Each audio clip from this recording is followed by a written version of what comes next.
discuss. One of the simplest methods is this ball stick model. Where in ball stick model, simply the center molecule will be represented like a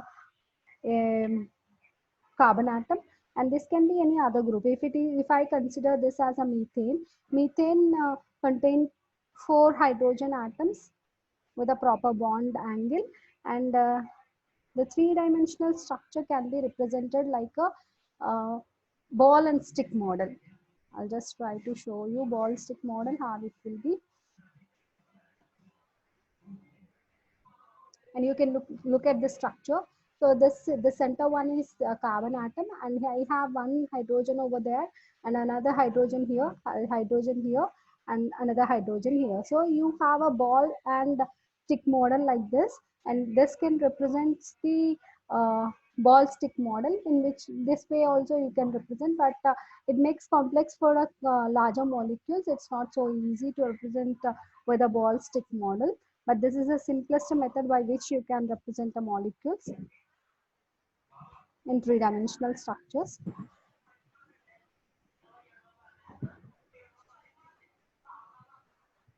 And another method is called wedge projection. Even in the ball stick model itself, you can understand. I request everybody to mute yourself.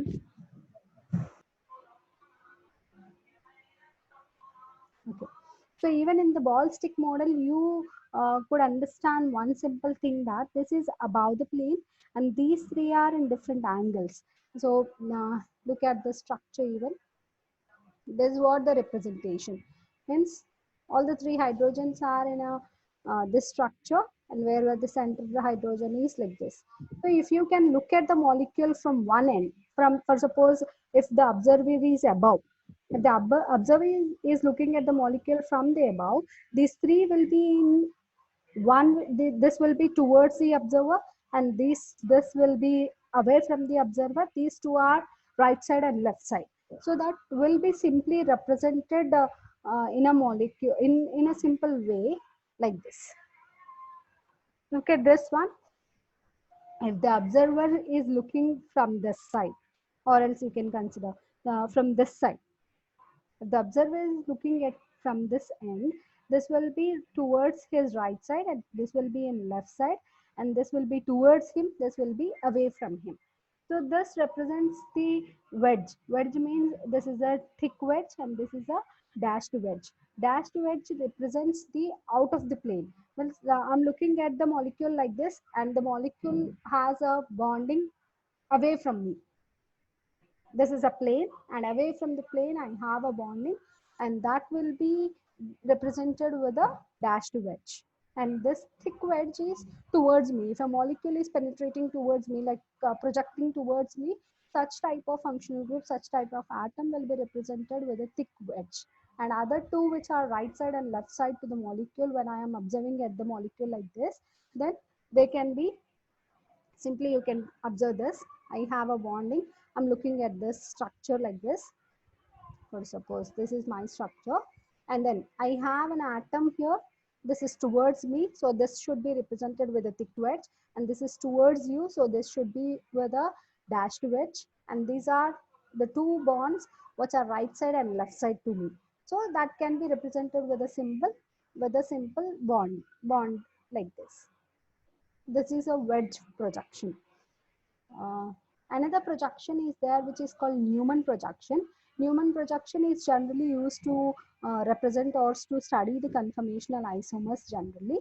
And as I told, if observer is looking at the a particular atom, simply I'll show you.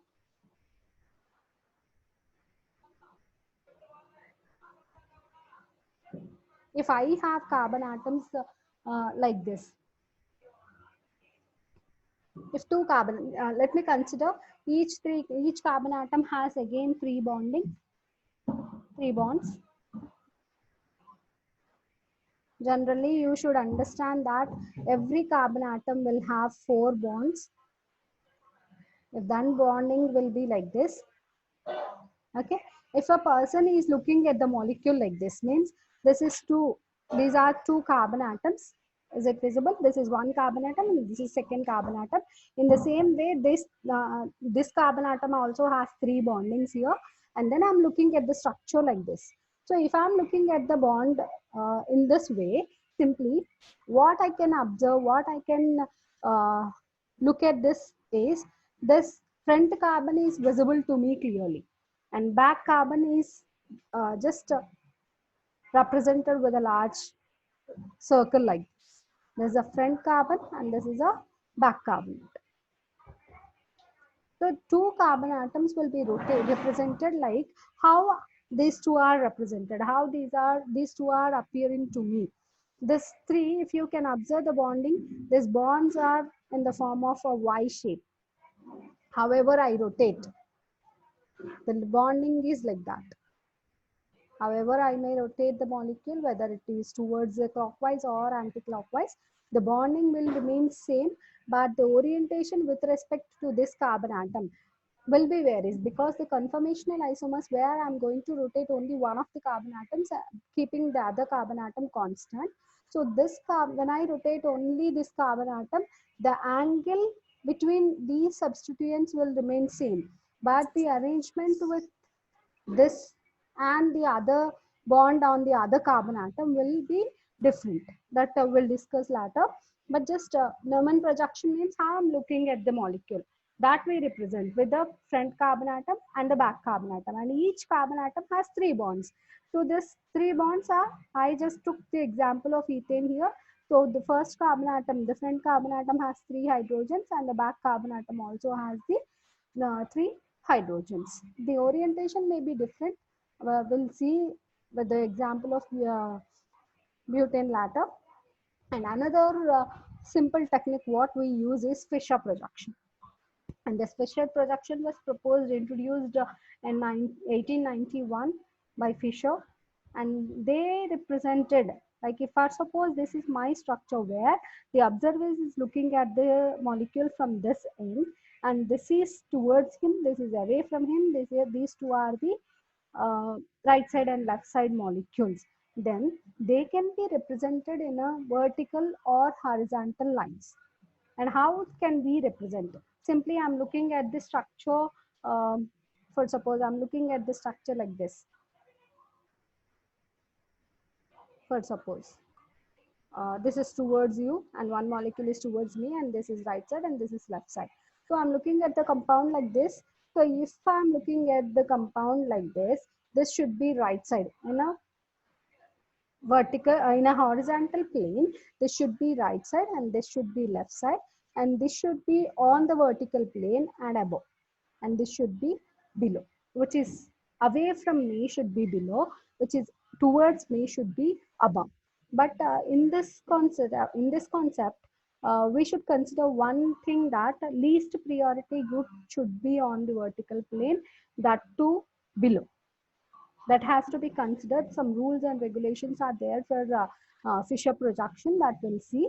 Look at the structure of glyceraldehyde, where this glyceraldehyde can be represented.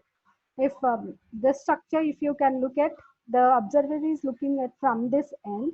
If that from this end, if the observer is looking at, this will be, sorry, I'll take I'll take another example so that it is clear.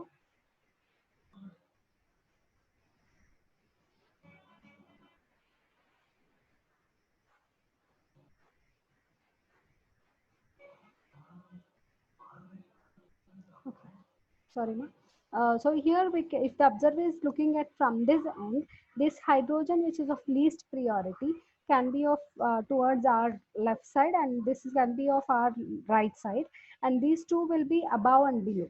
If the molecule I'm looking at like this will be the least priority, or else which is uh, out of the plane should be represented on the horizontal plane. In plane and out of the plane should be on the horizontal plane, and which are towards me right side left side, they can be on the vertical plane. But the structure will not be allowed for giving nomenclature, for giving priorities and all. That has to be changed. Some rules are there, I'll tell you later. We discussed about, whenever we are discussing about the nomenclature, there